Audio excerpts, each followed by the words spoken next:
Well, again, welcome back to the lecture series. Each week, we want to just remind you, this is a wonderful community program, a partnership that's been fostering for a couple of years, actually, between the LST 393 Veterans Museum, the USS Silversides Museum, Muskegon Community College.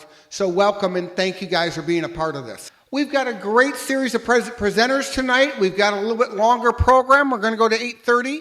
So be patient. We've got some wonderful people to hear from.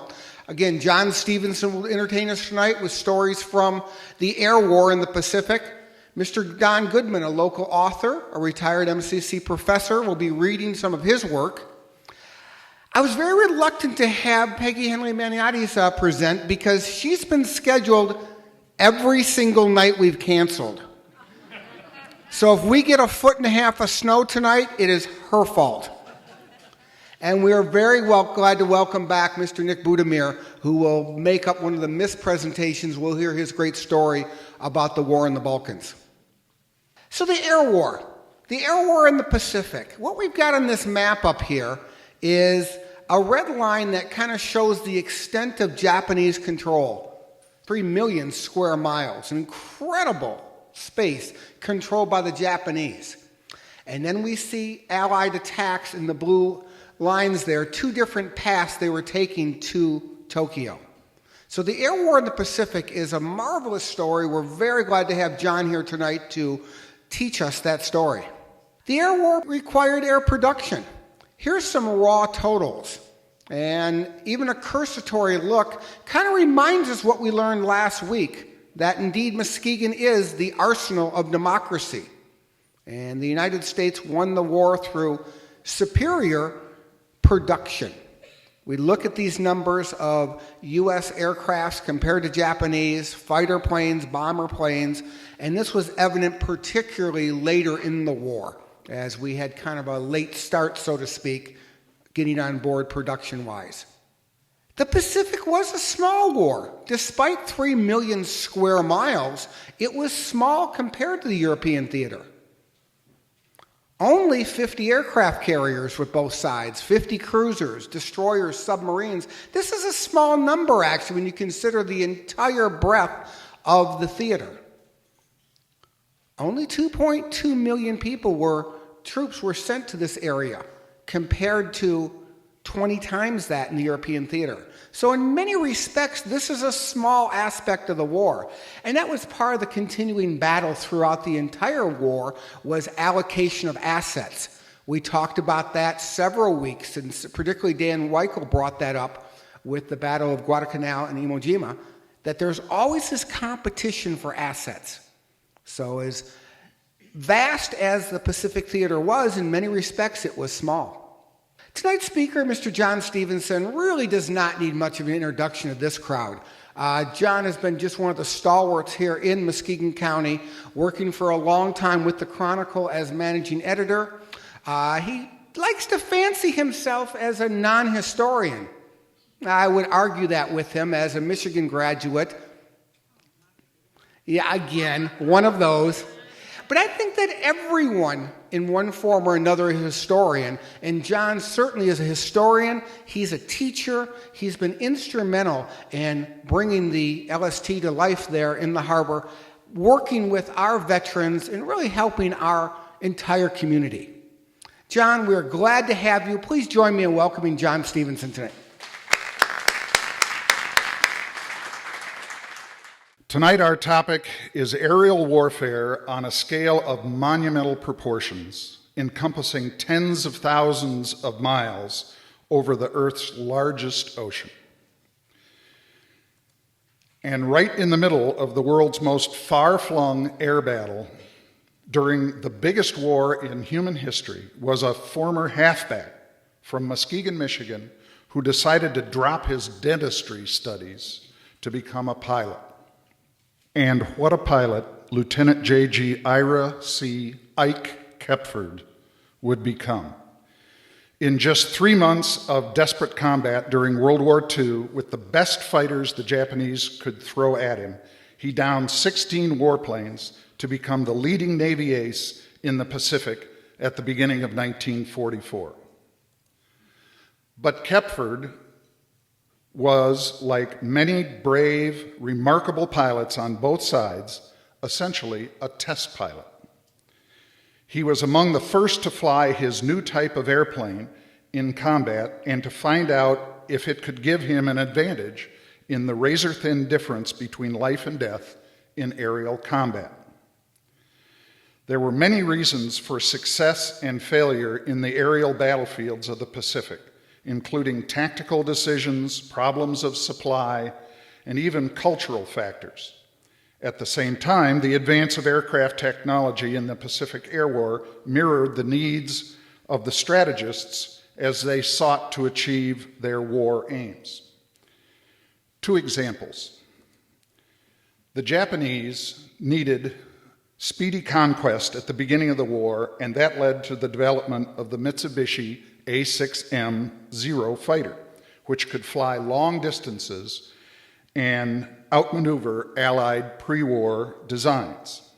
The Americans' determination late in the war to pound the Japanese homeland into submission sped development of the Boeing B-29, which carried awesome bomb loads for thousands of miles, but should have been kept on the testing ramps for another year because of dangerous engines.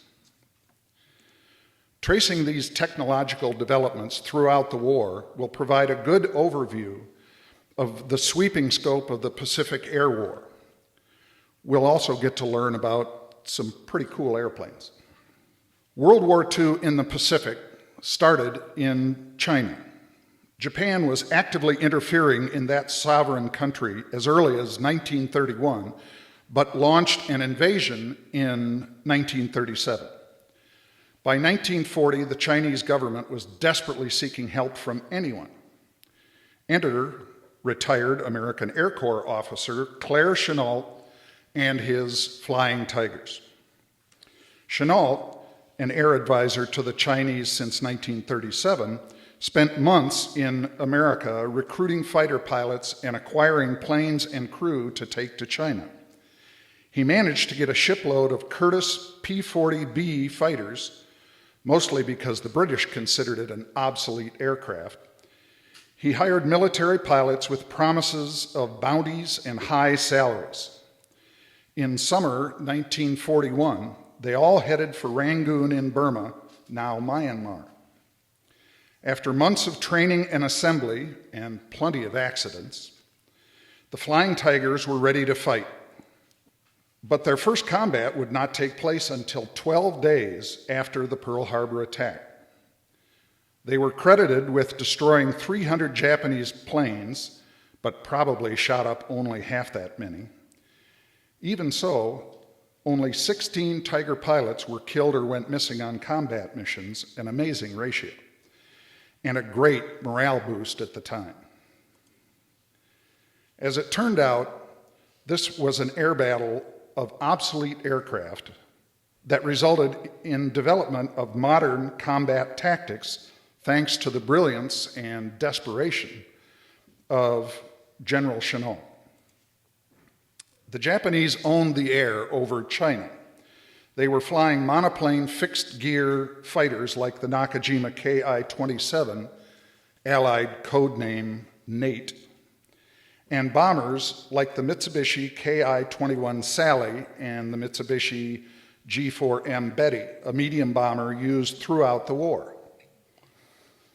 But those were state-of-the-art at the time and had overwhelmed the biplanes of the Chinese Air Force.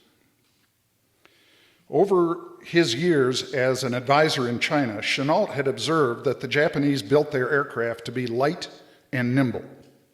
They could turn on a dime and climb like an elevator, but they had no armor protection and no self-sealing gas tanks. Chennault knew that the heavy P-40 could not maneuver like a Japanese plane, but the Warhawks could not be caught in a dive by the light Nates and could outshoot them with their much heavier 50 caliber machine guns. He also knew it would not take much to set fire to an Imperial plane. Chennault ordered his Flying Tigers to only attack from above the Japanese formations and never get into a turning duel. It was a very effective technique from the outset, and Chennault made it a strict rule. Dive. Spray the enemy formation with gunfire, keep diving to provide no chance for revenge, then make a decision on how or whether to hit him again. The Japanese kept making mostly light, nimble planes that burned easily throughout the war. The Americans made bigger, more powerful planes throughout the war. Chennault's tactic worked every time it could be employed. It would help many American fighter pilots, including Ike Kepford, defeat their Japanese counterparts. P-40s would meet a different level of competition in Hawaii and the Philippines in December 1941. Japanese naval aviation was arguably the most advanced in the world at the time. The three main attack planes at Pearl Harbor and Manila were the vaunted Mitsubishi A6M0 and the multi-role bombers, the Nakajima B-5N Kate and the Aichi D-3A Val. Both bombers flew more than 200 miles an hour. One of the American Navy's counterparts, the Douglas Devastator, could only top 130 miles an hour with a tailwind. The few American fighters who got aloft during those days of infamy found out what a formidable dogfighter the Zero could be. Knowing nothing of Chennault's tactics, pilots of the Warhawks, Grumman F-4F Wildcats, and the ancient Brewster Buffaloes learned hard and often fatal lessons. In the months following Pearl Harbor, America and her allies reeled as Japan marched victoriously across the Pacific. Imperial forces could only do so because of complete mastery of the air and sea, provided for the most part by her powerful navy. As she expanded her empire south and west, she created island fortresses from which to defend her new borders and build airstrips for Army and Navy aircraft to defend those strongholds. Japan already had a number of strong points, particularly Truk Island south of Guam, which had been ceded to the empire after World War I. It was considered the Gibraltar of the Pacific and was the naval base used in the Japanese conquest of the Solomon Islands and the attacks on New Guinea, the huge island just north of Australia. From Truk, the Japanese created another important base, Rabaul, on the large island near New Guinea. The Battle of Fortress Rabaul became the longest continuous aerial fight of the Pacific War. The Japanese captured the base in January 1942, built it into a massive airfield and shipping complex, and opposed American aerial assaults that included Ike Kepford until nearly 100,000 Japanese combatants surrendered there in September 1945.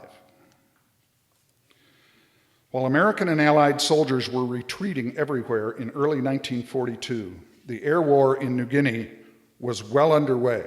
American and Australian bombers and fighters were attacking Japanese airfields and shipping, as well as trying to provide air support for the defenders of New Guinea. It was a desperate hour for Australia.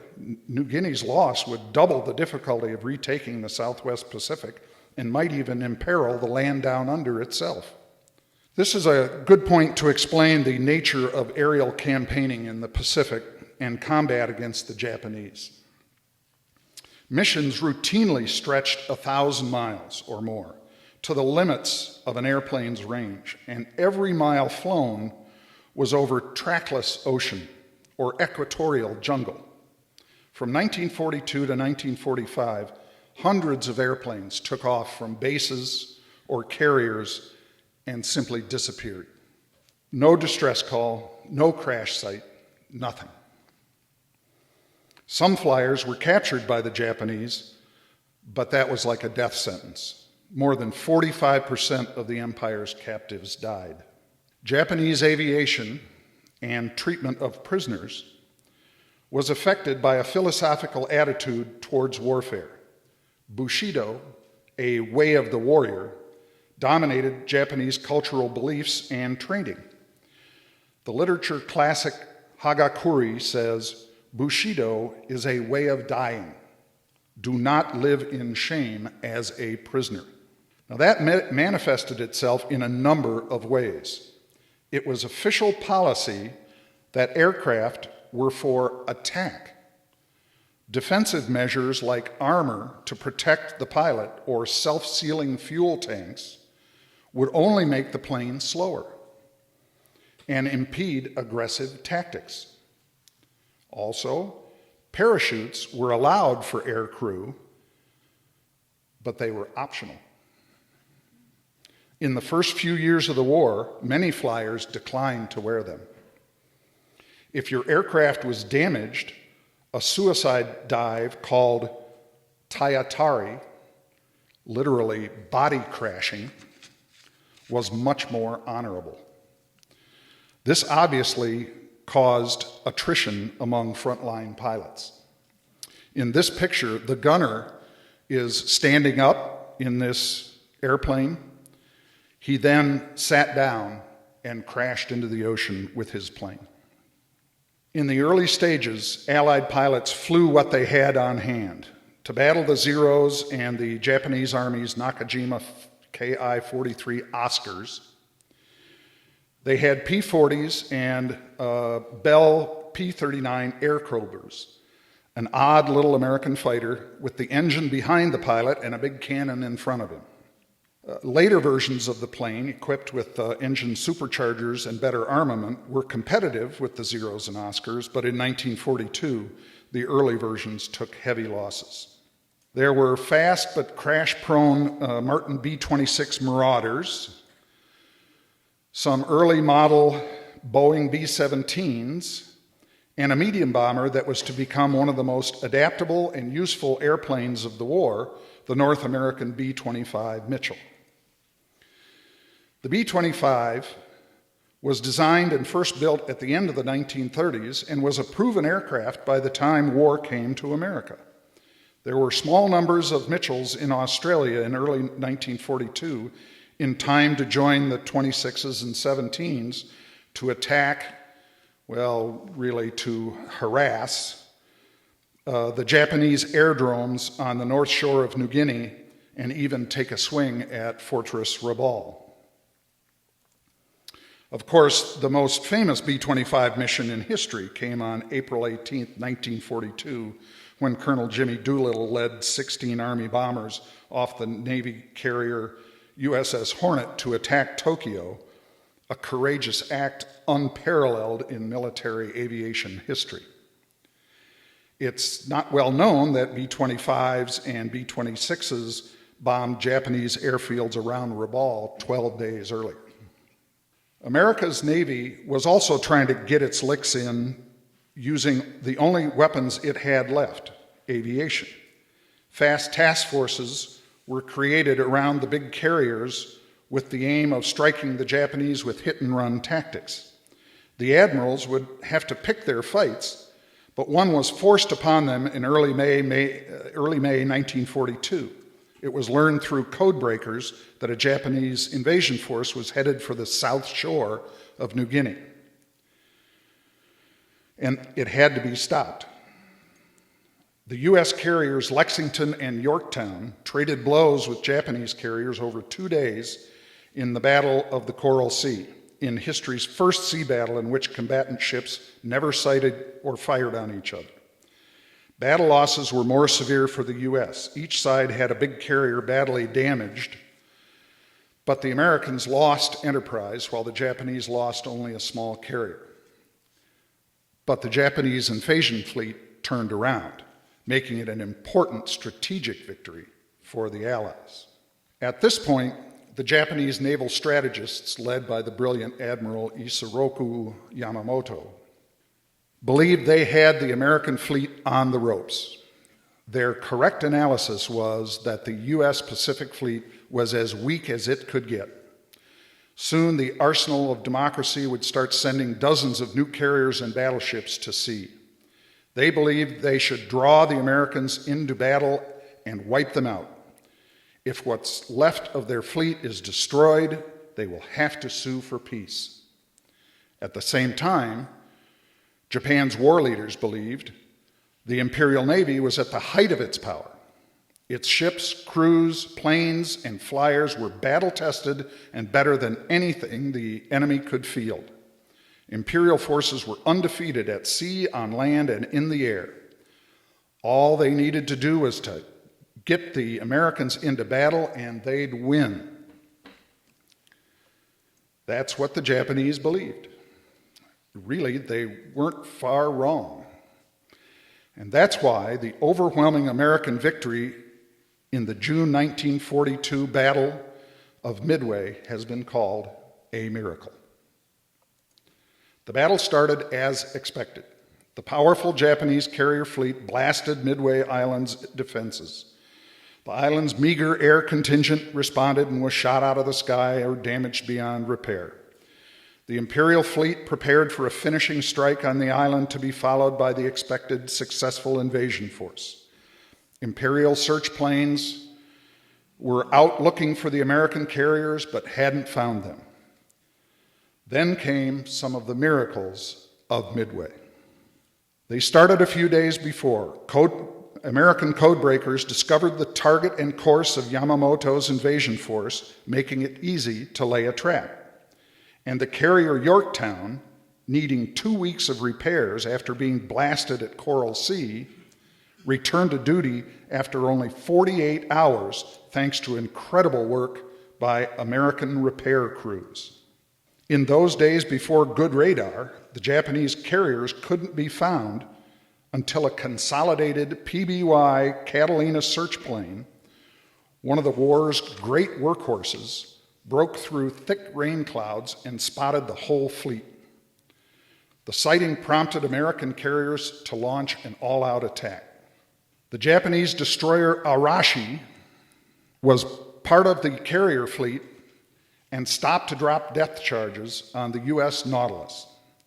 After a couple of hours, she left at flank speed to catch up with the main fleet. Her long white wake was seen by the American dive bombers who had flown to the original sighting location. A Japanese scout plane, the last to take off because of engine problems, finally found the American carriers. Hearing the scouts' report, the Japanese commander ordered the land bombs taken off his planes and torpedoes put on, delaying the next strike by an hour and keeping his carriers filled with armed, gassed planes. American torpedo planes were the first to find the Japanese carriers. They launched a somewhat uncoordinated attack, each group boring in as it found the enemy fleet. The Douglas Devastators were slow, easy targets for the patrolling Japanese Zeros, who dove down and destroyed the Americans with ease. Very few made it back. Only one man survived from this squadron, the USS Hornet's Torpedo 8. Their sacrifice brought ultimate victory. The Douglas SBD Dauntless dive bombers who followed the destroyer to the Japanese fleet attacked without interference because the Zeros were down below. They dove almost straight down from 14,000 feet and dropped 1,000-pound bombs on the crowded decks of 3 of the 4 carriers in the task force. The destruction was immediate and complete. 3 Japanese carriers were left flaming hulks. It was certainly the most important 6 minutes of the Pacific War. 2 more carriers were sunk during the battle, 1 American and 1 Japanese, and some other ships went down. But Japan's loss of more than 3,000 trained aircrew and carrier aviation specialists, combined with the losses at Coral Sea the month before, were devastating blows to the Japanese naval aviation. The bodies could be replaced, but not the battle-hardened skills and experience. Before Midway, the Japanese never lost. After Midway, they never won.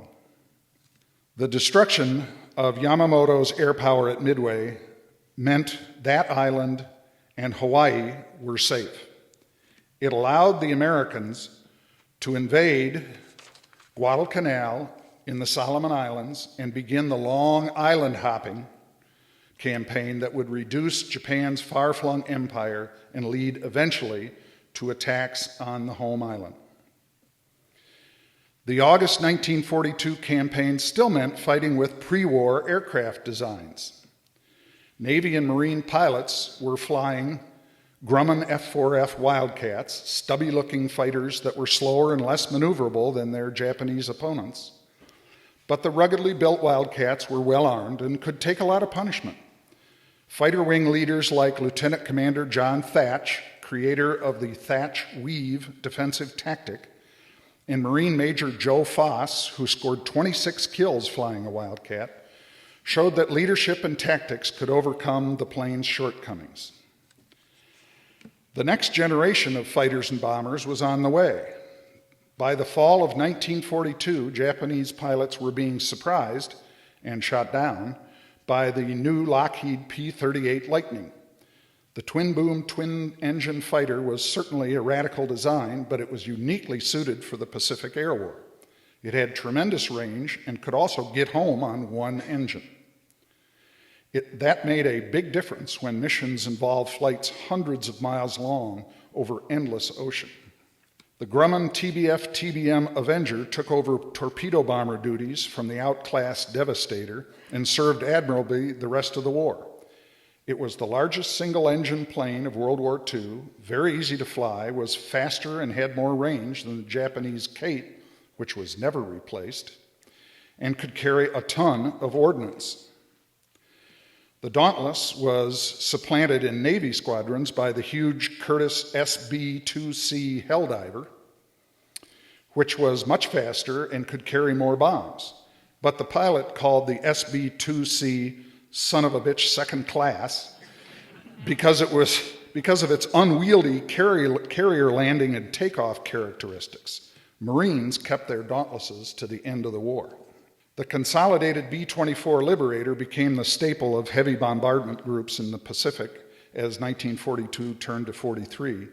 The more famous B-17 was favored by flyers because of its rugged qualities and ease of handling, but the B-24 could fly faster, farther, and carry a bigger payload. Those qualities were highly prized in the 1,000-mile missions over the Pacific. What airmen didn't like was the Liberators usually broke in two when ditching in the ocean and sank like two stones. Two aircraft, one American and one Japanese, were very successfully adapted to meet their commanders' desperate needs in early 1943. But their stories also provide clear examples for how the fortunes of war went in opposite directions for the Empire and the U.S. American and Australian air campaigners were trying their best to stop Japanese shipping from supplying and reinforcing their expeditions in New Guinea. But it's hard to hit ships dropping bombs from high altitude. So a clever colonel named Paul Gunn tried arming B-25s with up to 8 50 caliber machine guns in the nose, fired by the pilot. The medium bombers would come right down to wave height, blast the ships with machine gun fire, and then drop a 500-pound bomb as they went over. The effect on a lightly armored warship or merchant ship was devastating. A 4-second burst would result in roughly 1,000 pinky-sized bullets striking the ship, followed by a tremendous bomb blast. The first real test of this dangerous tactic was a March 1943 attack on a convoy of 8 Japanese troop transports and escorts heading for New Guinea. The newly adapted B-25 strafers left all the transports sinking or burning and killed half the enemy soldiers. The Battle of the Bismarck Sea was an overwhelming U.S. victory and would ensure the future development of the commerce destroyers that would help strangle Japan's war economy. At the same time, the Japanese were finding themselves unable to defend Fortress Rabaul at night. Their air patrols had made it too dangerous for the unescorted B-24s and B-17s from New Guinea to attack in daylight, but night bombing was effective and annoying, and the Japanese had no night fighters.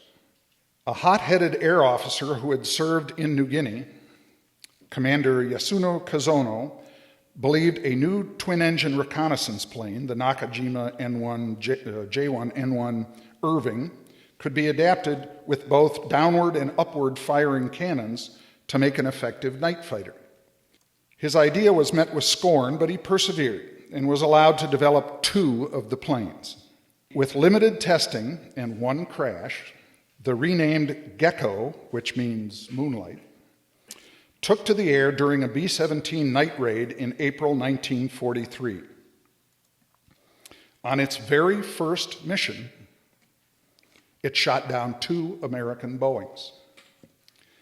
It was months and many lost bombers before American commanders realized they had a night fighter problem. But by then, they had a growing daylight fighter and bomber supremacy. At the same time, the Japanese did little to develop the Gecko, and amazingly, the Germans, their allies, developed an identical upward-firing night fighter independently. They never talked. The Japanese would need an improved Nighthawk against the B-29s in 1945. The J1N1 could not catch a B-29, but short-sighted leadership would cost Japan yet again. The American island-hopping drive progressed through 1943, taking New Georgia and bringing Japan's main forward base, Rabaul, into easy fighter range for the first time. Marine and Navy land-based squadrons were assigned to forward airstrips cut from jungles with names like Vella La Vella and Ondango. They flew the new Chance Vought F4U-1 Corsair, a huge fighter designed around a bomber engine and propeller that required towering landing gear and gull wings so that the propeller would not hit the deck. Considered by some unsuitable for carrier operations, that was later disproved, it was assigned to squadrons on land.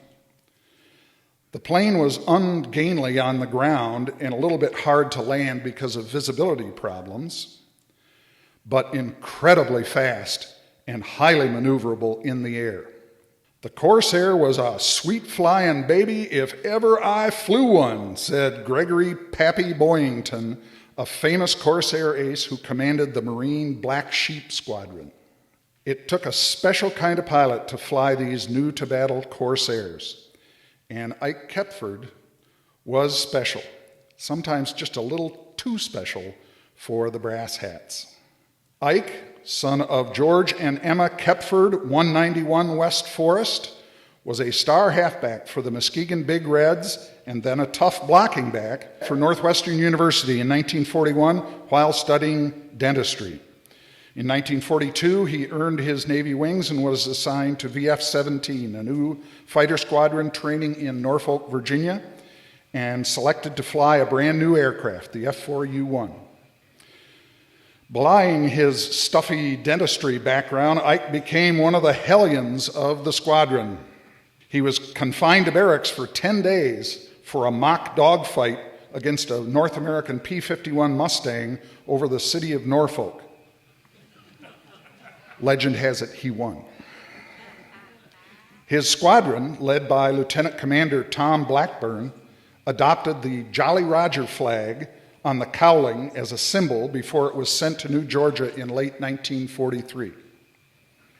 Flying from Ondango, translation, the place of death, Blackburn's irregulars racked up an amazing score against a still potent Japanese fighter force flying from well-supplied Fortress Rabaul.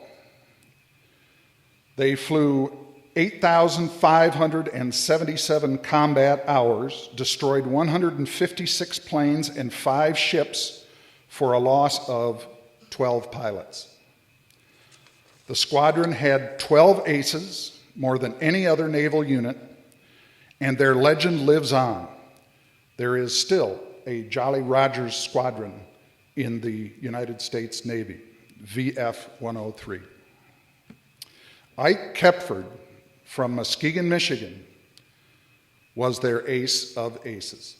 Ike made his name for bravery and good shooting right off the bat. not 2 weeks after they arrived in Ondango, VF-17 was assigned to defend carriers while the fleet's aircraft attacked Rabaul in what became known as the Battle of the Solomon Sea. The Japanese counterattacked, and Ike, flying his famous Hawk 29, went after a torpedo bomber attacking a carrier, bravely following the enemy right into the teeth of the carrier's anti-aircraft fire. He downed the bomber and turned away, spotting another flight of dive bombers. He chased them down and destroyed 3 of them, firing until his guns and fuel tanks were empty. He radioed for permission to land and just made it onto the deck of the carrier he'd just saved.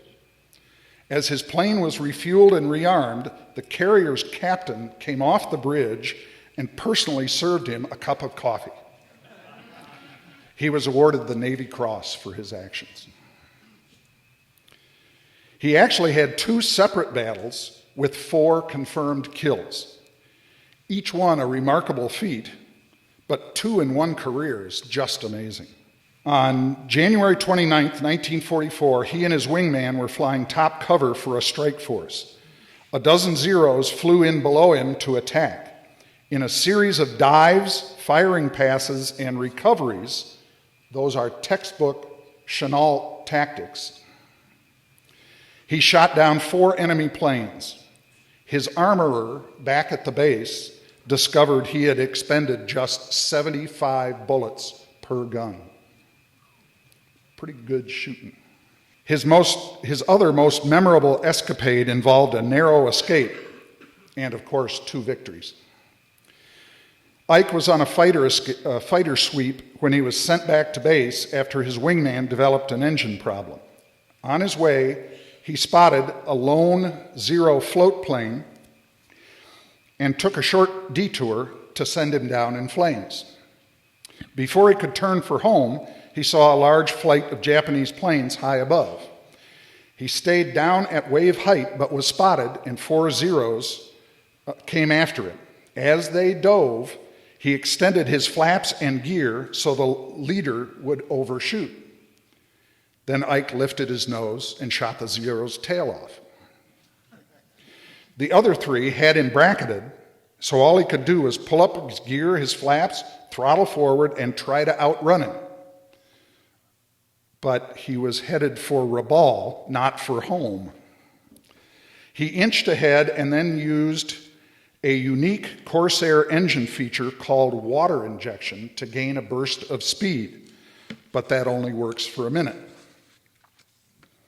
He got out of firing range and decided to gamble on a left turn towards home. He turned, and so did the Zero on his left. But as he did, the enemy plane's wingtip caught a wave, and he cartwheeled into the sea. Ike made it home on fumes, his flight suit wringing wet from the nerve-wracking 4-hour mission. He talked about his missions as a fighter pilot with the Muskegon Chronicle reporter in 1985. It's a dangerous business. You know that in the back of your mind, but you don't let it come forward. When the adrenaline is pumping, it's really exciting, but eventually it becomes a day's work. You don't get tired of flying, but there's a hidden stress. It's a subconscious thing you carry. We'd sit around after a mission and talk about our airplanes as our coffins. But the next morning, you didn't think about it. By the end of February 1944, Ike had 16 kills, making him the top-scoring Navy ace at that time. He'd stay on top until June 1944 and would end the war 8th on the U.S. Navy's list of aces. He'd remain its top Corsair ace of all time. He was sent back to the States and was assigned to the Fleet Air Command Staff with 1 short squadron tour for the rest of the war. Ike Kepford earned 2 Navy Crosses, the Silver Star, multiple Distinguished Flying Crosses, and numerous other commendations. All-American football star, war hero, and then business leader. He became president of Liggett Rexall Drugs and was principal in some other businesses until retiring to Harbor Springs in northern Michigan with his wife Craig and children Tim and Tracy. Ike Kepford passed away in 1987.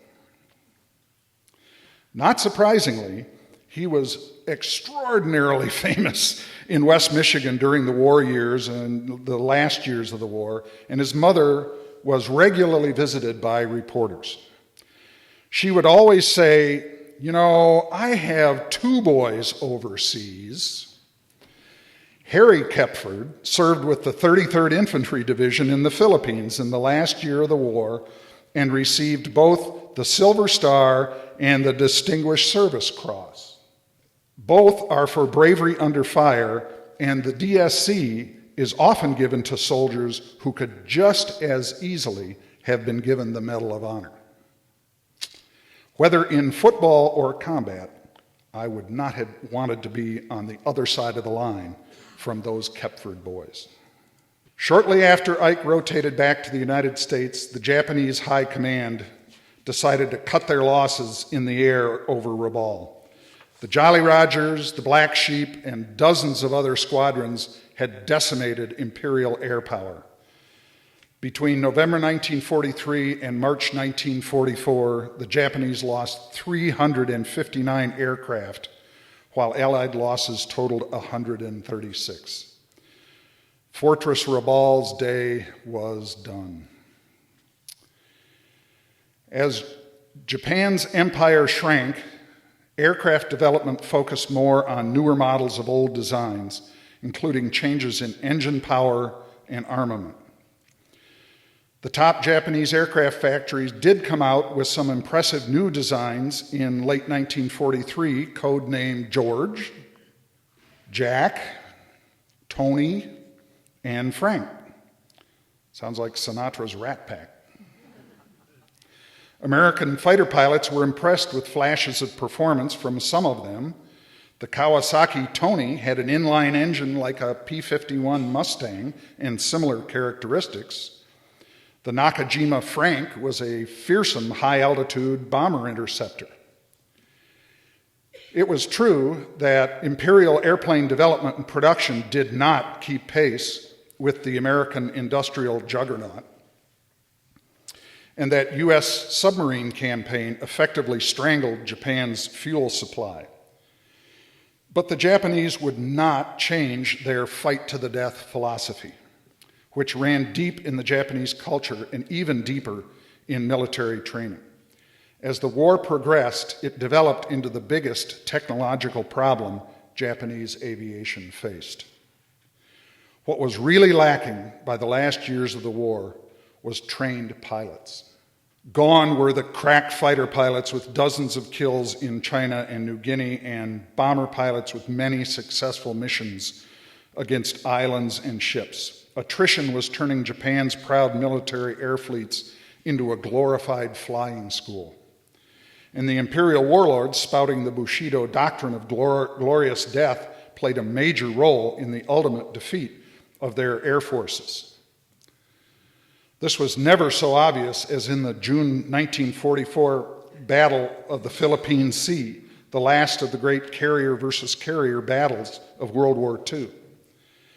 It was better known as the Great Marianas Turkey Shoot, because American pilots in their dominant Grumman Hellcat F-6F fighters massacred the barely trained Japanese flyers. More than 600 aircraft were destroyed and 3 fleet carriers lost. The Americans lost 120 planes and saved half those pilots.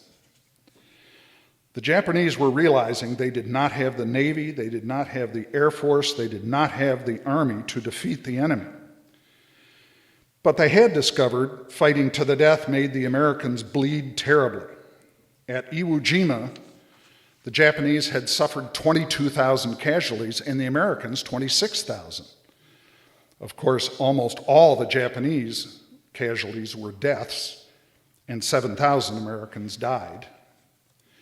And while their student pilots could not compete with American Hellcats and Corsairs, Some could get past and crash into American ships, and they didn't even have to teach these kamikaze pilots how to land. During the last year of the war, nearly 4,000 kamikaze pilots were sacrificed. In all, 47 Allied vessels were sunk by kamikaze attacks and 300 were damaged. The suicide bombers were a terribly effective weapon. They killed about 4,900 sailors and wounded about 4,800. Nearly 14% of the attacks managed to hit a ship. This teen pilot helped kill 348 sailors aboard the USS Bunker Hill. The final phase of the war involved bringing the fight to the Japanese homeland. No B-17 or B-24 could get within reach of Tokyo. It would only be possible with an amazing new plane being built by Boeing. The B-29 Superfortress was super indeed compared to other bombers. It could go almost 100 miles an hour faster, 1,000 miles farther, and carry 10 tons of bombs. One little problem: its engines kept catching on fire. During 1943 and 1944, Boeing was making so many fixes to the planes that they were being flown directly from the factory line to the modification center. They didn't get the first one to combat until spring 1944, and then they got it to the wrong place. It was originally hoped that the bomber bases could be built in China so that a campaign could be launched from there. But the Japanese controlled most of China's coastal area, so the bombers based in central China near Chengdu would have to be supplied from India. In fact, they pretty much had to fly their own bombs and fuel to the base. They tried for a few months with little success, but made some important discoveries and advancements. Navigators and bombardiers made the first discoveries of the jet stream, the narrow bands of mighty winds between polar and warmer regions that can blow 450 miles an hour at certain altitudes. They blow right over Japan, and the superfortresses flew high enough to be buffeted by them and to have their bombs scattered by them. They also got a new commanding general, Curtis LeMay, the youngest general officer in the Air Force when he was promoted, and soon to prove to be the most aggressive. LeMay could see China was not going to work out. He moved up the schedule to relocate most of the B-29 effort to the Marianas Islands, Tinian, Guam, Saipan, which had been secured by the Marines in summer 1944. The islands were closer to Japan than the China bases, had long airstrips, and could easily be supplied by ship. This final bombing campaign of the Pacific got underway in earnest in November 1944, but was plagued by the same problems: engine fires, battles with the jet stream, poor bombing results. The B-29s were tough to keep running, a challenge to fly, and easy to crash. But a lot of bombs were falling on Japan. They just weren't falling where LeMay wanted them. The high-altitude capabilities of the B-29, the jet stream winds, and the relatively cloudy conditions over Japan reduced bombing accuracy. The American intelligence also knew Japanese industry was not centralized in factory districts like the U.S., but was spread throughout neighborhoods. In fact, much military-related piecework was done cottage industry style in people's homes. In a plan so innovative, dangerous, and horrifying that LeMay himself said he could have been charged as a war criminal if the U.S. had lost the war. The B-29 commander filled 279 superfortresses with incendiary bombs aimed at starting fires in the Japanese wooden homes, brought the high-flying planes down to 5,000 feet, and launched them at Tokyo on March 9th, 1945. He lost just 5% of his attacking planes. The Japanese lost 100,000 dead and 16 square miles of their capital city in a firestorm. It was terribly successful, and LeMay repeated it many times in Tokyo and other cities over the next 6 months. The devastation wrought by the B-29s in Japan was unimaginable. They were joined in the last months by vast U.S. Navy fleets sitting offshore, launching raids of carrier planes each day at selected targets. By the end of the war, 40% of Tokyo, a city nearly as large as New York City, had been destroyed.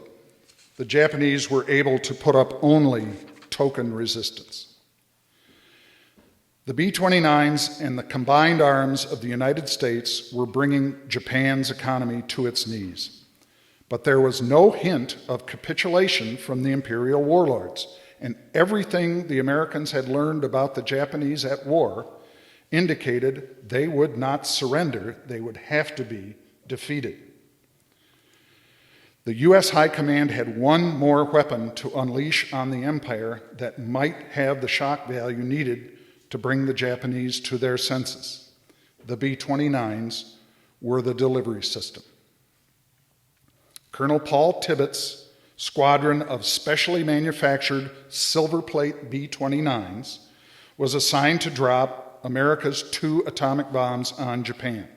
He took the first one, called Little Boy, himself in a B-29 named after his mother, Enola Gay, and dropped it August 6th, 1945, on Hiroshima, the largest city in Japan that hadn't been firebombed. More than 75,000 people died at the dawn of the nuclear age. The Japanese leaders did not respond, possibly because they could not comprehend what had happened in Hiroshima. So America's only other A-bomb, Fat Man, was dropped on Nagasaki on August 9th. Emperor Hirohito then informed the Imperial Council it was time to end the war. While atomic bombs are terrible killers, in this case, they probably saved more lives than any other weapon in history. The United States was prepared to invade Japan, an assault whose plans were already underway and included our own LST-393, which was on its way to the Panama Canal when the bombs dropped. That invasion would have cost tens of thousands of American lives and millions of Japanese lives. Thank goodness those bombs worked. Did America win the air war in the Pacific because of superior technological advances? Yes. And also because of the bravery and selfless devotion of Ike Kepford and hundreds of thousands of young Americans like him. Thank you.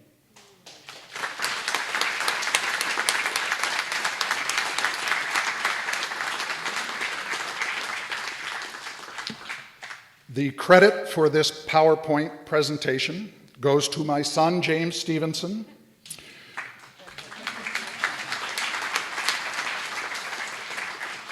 Reese Puffer, class of '97, who is now a video engineer in New York City. John, for someone who maybe has not been to the museum, what are some of the exhibits we would find at the LST? The LST is a veterans museum and honors veterans of all wars, and we have displays of local veterans, Vietnam veterans. We also honor all services, air power, Navy, Army, Marines, women in the military.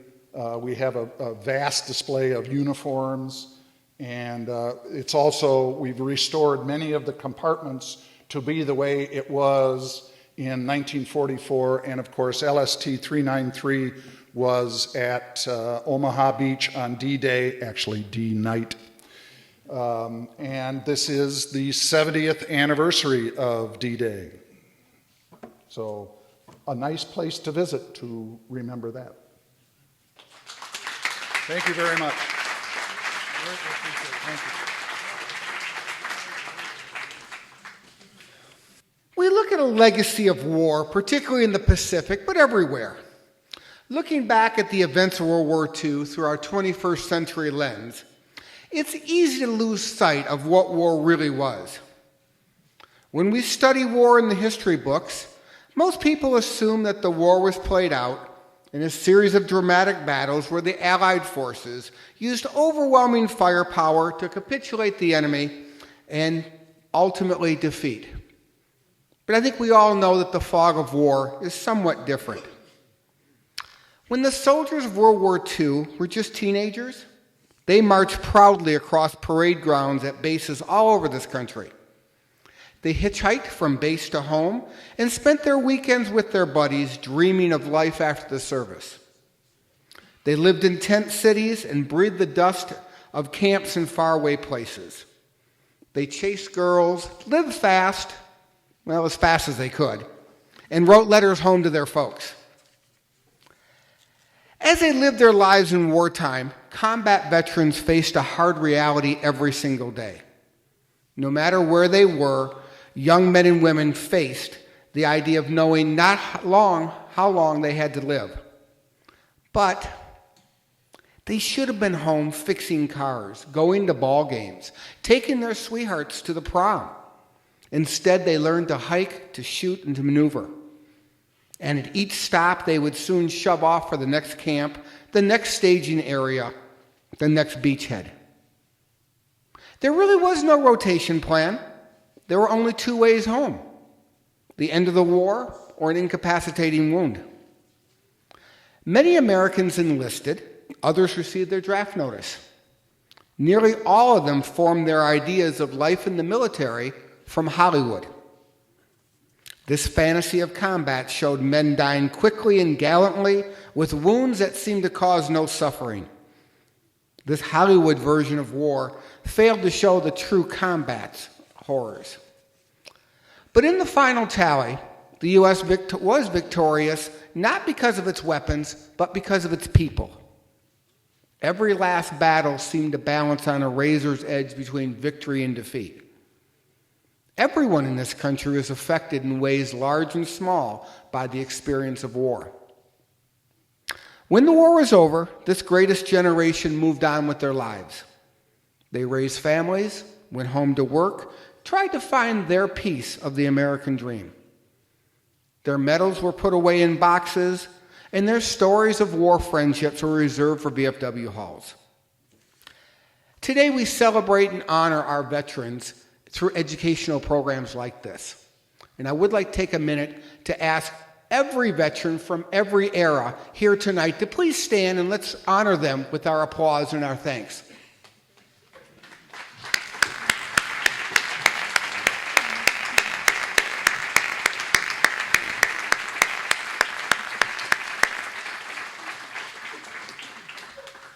Thank you all. Our next speaker, Mr. Don Goodman, truly a diamond in the rough. As is the book that he wrote about the history of Muskegon Community College entitled Diamond in the Rough. I met with one of his former colleagues this morning, Mr. Bill Garrigan, and Bill reminded me of many things of Don Goodman's legacy at Muskegon Community College. He wasn't really a professor in the writing department. He wasn't really a professor in the reading department. But he did pioneer what we call the PAL Lab, the Personal Achievement Laboratory, which combines the skills of writing and reading, which are really the very baseline, fundamental aspect of college. And that's a program that has served thousands and thousands of students that was started by Don Goodman during his time there. Spoke with Professor Dan Yakes, and he said to make sure I do not refer to Don as an old curmudgeon. And I guess that was one curmudgeon from another. Dr. Frank Marzak reminded me of the tremendous negotiation skills as Frank as management and in the administration, and Don on the other side representing our faculty for many years, and how he was just his particular attention to detail. So in many respects, Don has left a tremendous legacy at the school. We have 2 professor emeritus, which are our highest honor for our retired professors, and there's only 2 of them, and one of them is our next speaker. So please join me in welcoming Mr. Don Goodman. Bill had many kind words for you this morning. There were none of them true, but I'm going to talk about a book tonight, but it's not The Diamond in the Rough. I'll tell you a little bit more about this, the new version of this, when we get to it. One of my favorite authors is Jim Harrison. Jim is a Michigan writer. He's an essayist, he's a novelist, he's mostly a poet. And one of his poems ends with this: "Death steals everything except our stories." Dick Haring, his name is spelled Haring, dropped in to visit MJC in February 1942. Haring had graduated from the college in 1939 and gone on to Western State, which was later called Western Michigan University, where he joined the CPT. That was a civilian pilot training program, and he graduated from that in 1941. He then enlisted in the Marine Corps. And he learned to fly fighters, probably the Brewster Buffalo and the F-4F Wildcat. He'd worked, he was never spectacular, according to the president of the college. He was steady and sound. In fact, he spent 4 years in the 2-year college. And I found his student record. He racked up a spectacular number of D's for you students. He subsequently turned most of them into C's. He never flunked a course. His official photo shows a long, narrow face and high forehead, a casual, almost shy smile. In February 1942, in his February 1942, in sharp Marine dress uniform, he told of having seen in Miami the premiere of the movie Song of the Islands, starring Betty Grable. Grable was a pinup of the armed forces, her fetching bathing suit photo push-pinned or taped on locker doors and bulletin boards and barrack walls all over the world. It was estimated that 2 million servicemen ended up with a still shot of her in her white bathing suit looking over her shoulder. She was the girl with the $1 million legs whose musicals made her the highest paid woman in America. Haring was chosen to escort her to the cadet dance after the premiere of the movie. When he left the college this time, he left quite an impression. On a side note, in 1940, when Muskegon Junior College students were wobbling into the air over Mona Lake's Sinclair's Piper Cub, that is, Sidney Sinclair taught flying right here in Muskegon in his own Piper Cub. It was part of a government program.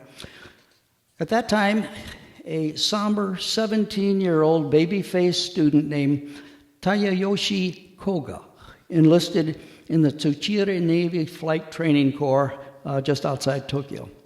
He completed pre-flight training easily and entered basic flight training in a class of 260. Only 25 of his group made fighter pilot.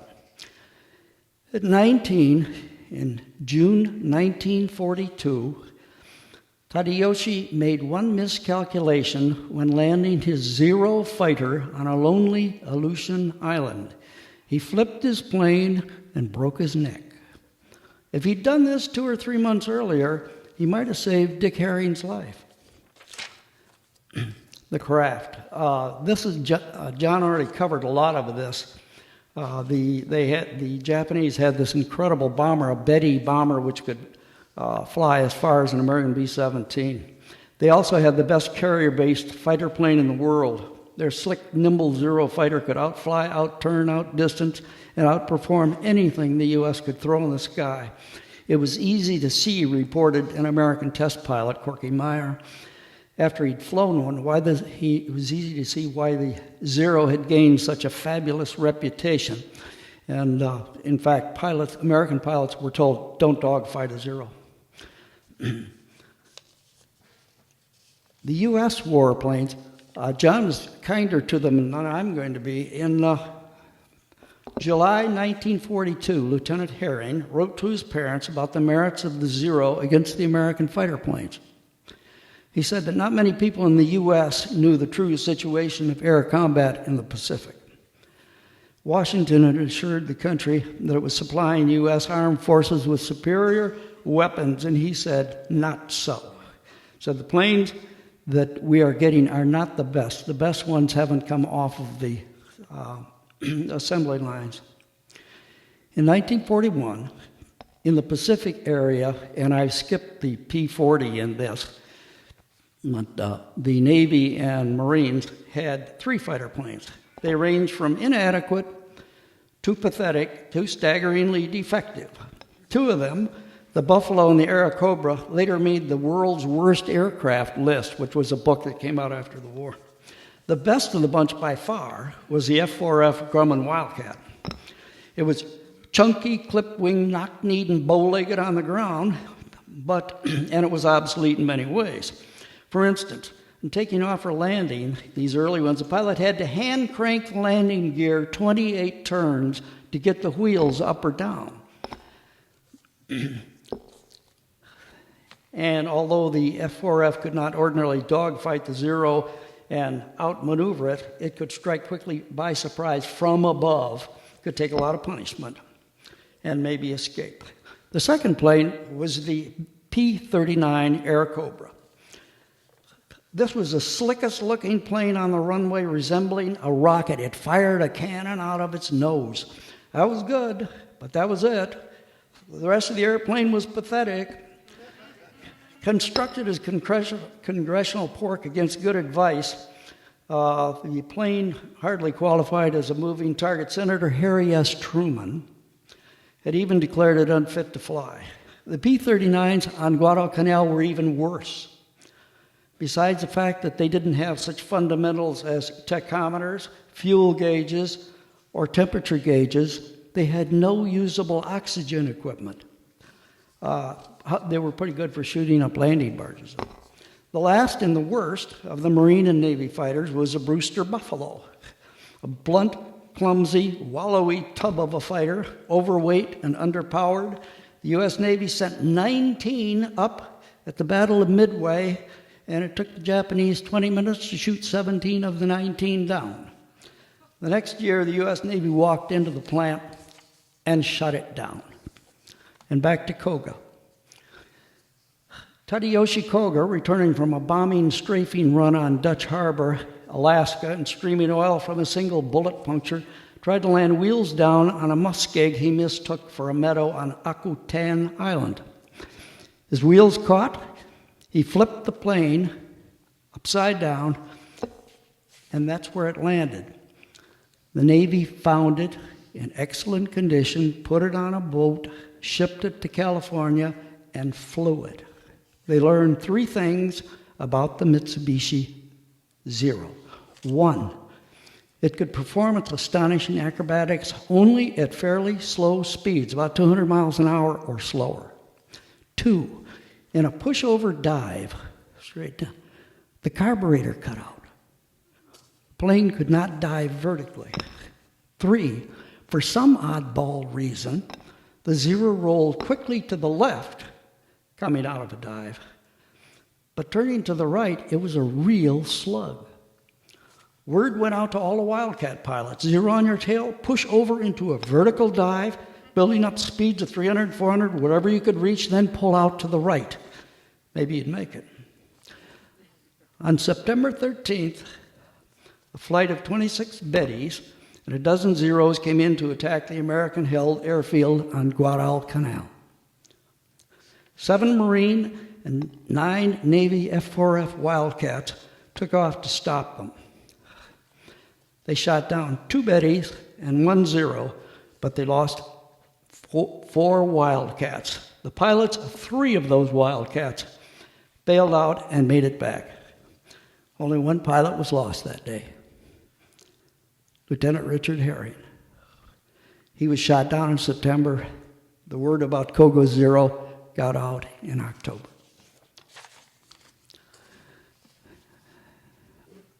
A small mid-American junior college is not the source of generals.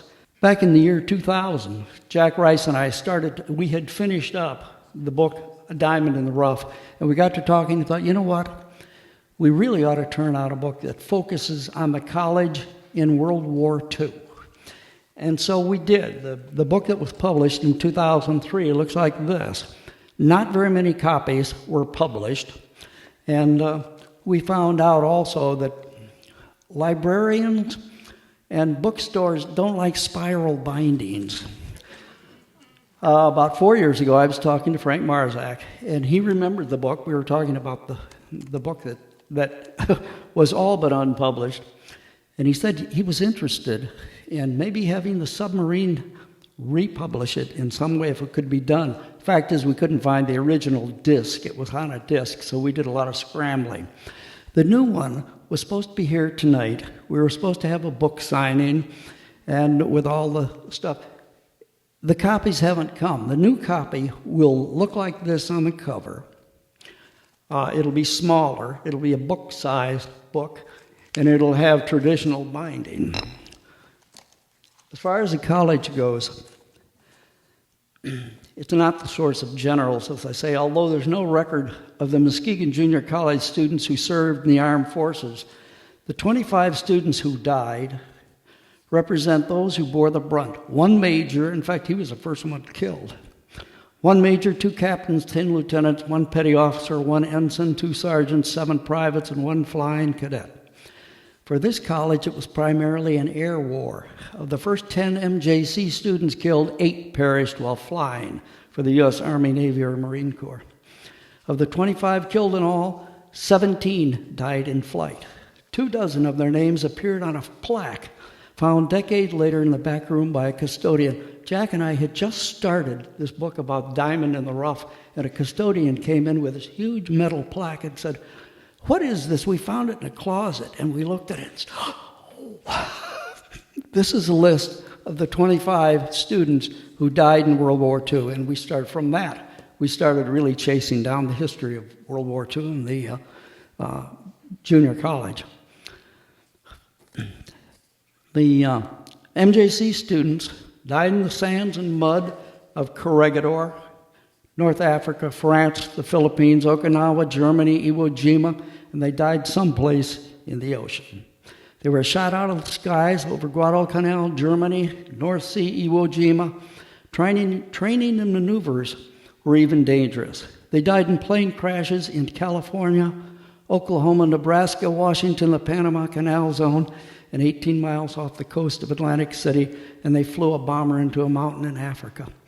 One of the deadlier bodies of water for training, one of the deadlier bodies of water for the pilots, claimed 250 American fighters and bombers, and yet not a single Axis plane.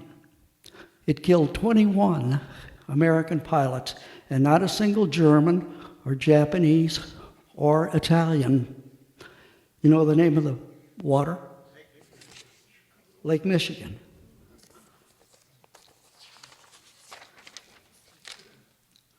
Berthed in Chicago's Navy Pier, 2 antique coal-fired side-wheeling steamboats, the Wolverine and Sable, had been furnished with minimal flight decks. 550 feet in length, these abbreviated carriers were designed to train Navy pilots in the fine art of taking off and landing Wildcat fighters and Dauntless dive bombers. Belching black smoke across decks too short for safety, This pair of ancient mariners steamed out onto Lake Michigan 7 days a week, all year long. As soon as the pilot landed, he had to turn around and take off. There was no place to store a plane. These preposterous slapdash twins together carrier qualified 18,000 pilots. Each pilot making 8 white-knuckle landings and 8 terrifying takeoffs. One of the qualifying pilots went on to become president of the United States. You know who? Yeah. And although a pilot flying above the lake was never more than 45 miles from land, a few minutes in the winter water could be fatal, and it was. 21 pilots lost their lives there. The book that was supposed to be here when we all went to war is a story of Muskegon Junior College. It tells of the students who died, the ones who stayed behind and held their college and their nation to a single purpose. It describes how female students seized the opportunities to learn masculine trades like engineering and then went on to earn good wages in defense plants, wiring fighter planes, running lathes. These were students. Riveting, welding. It tells of female students joining services, wax waves, or nurses, and sometimes being despised for it. Pictures of college trimmed to the bone. It's funny, Paula McClure just 2 weeks ago sent me a piece of, what do you call it? It was the thing she sent, the religious thing she sent was, yeah, anyway, the religious service for students who were graduating.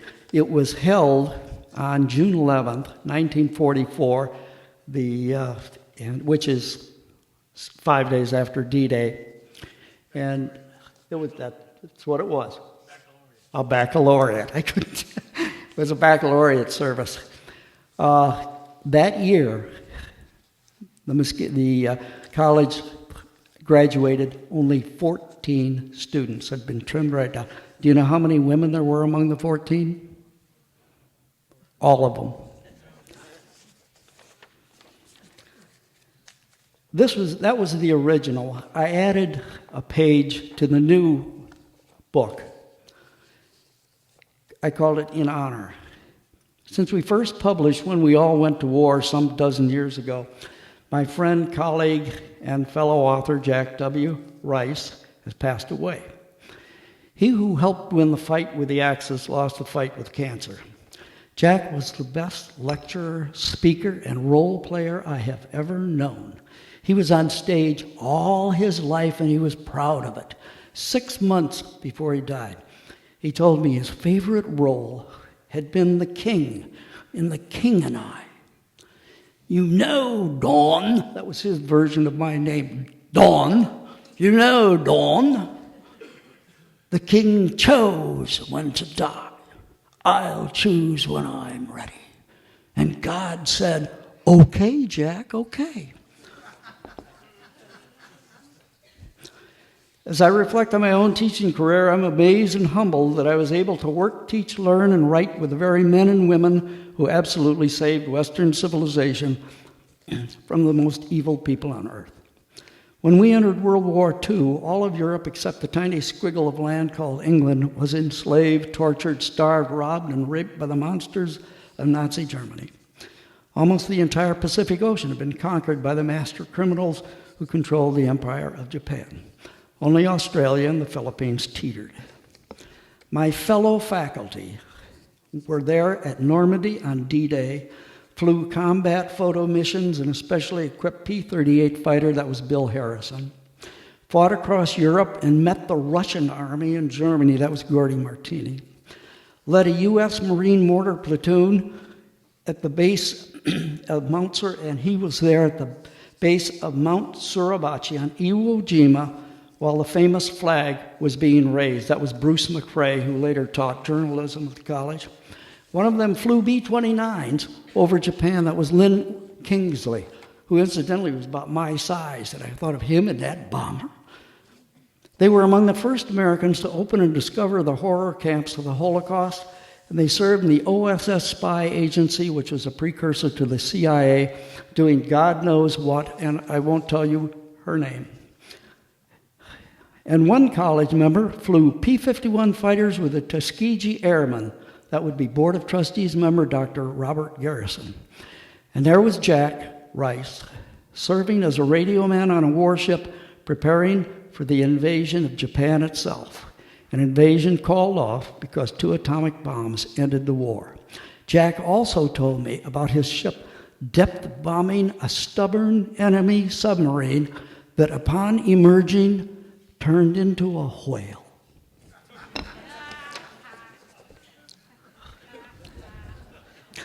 These people taught beside me, next door, down the hall, on the next floor, and in the case of Bob Garrison, sat across the negotiation table from me. Yes, board member Dr. Robert Garrison, who flew combat with the famous Red Tails, represented management at the college while I was a rabid union man. But we were always good friends. We talked fly fishing.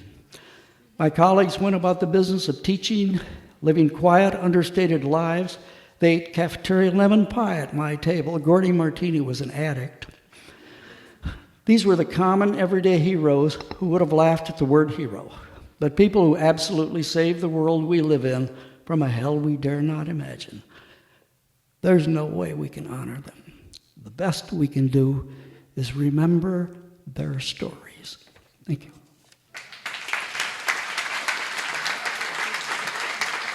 Thank you.